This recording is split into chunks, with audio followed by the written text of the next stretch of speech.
তারাবির নাম হলো খতমে তারাবি। খতমে তারাবির সওয়াব অনেক বেশি।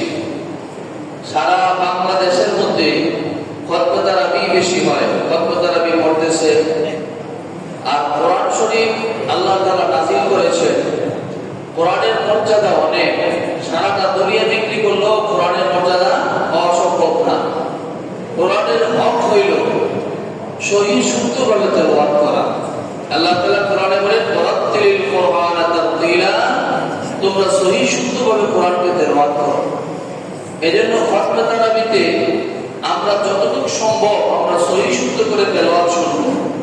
হাফেজ সাহেব যারা আছে তাদেরকেও বলবো, কোনো তাড়াহুড়া নাই, সহিহ শুদ্ধ করে তেলাওয়াত করবেন। আর আমাদের সকলের মন মানসিকতা থাকবে এটা যে আমাদের তারাবি যেন আল্লাহ তাআলা কবুল করে, আমাদের এই তারাবি যেন আল্লাহ তাআলা আমাদের মধ্যে রাজি খুশি হয়, আল্লাহকে যেন আমরা সন্তুষ্ট করতে পারি। আমরা এই নিয়তে তারাবির নামাজ পড়ব। আর কষ্ট করে আজ প্রথম 6 দিন 1.5 পারা করে 9 পারা হয়, পরবর্তী দিনগুলোতে 1 পারা করে, প্রথম 6 দিন একটু বেশি হয়, যে 1.5 পারা একটু দেরি হয়। দেরিটা করুন কার জন্য? আল্লাহর জন্য, আল্লাহকে রাজি খুশি করার জন্য, নেকি লাভ করার জন্য। আপনার কাবা শরীফের মধ্যে সারা রাত নামাজ পড়ে, মসজিদ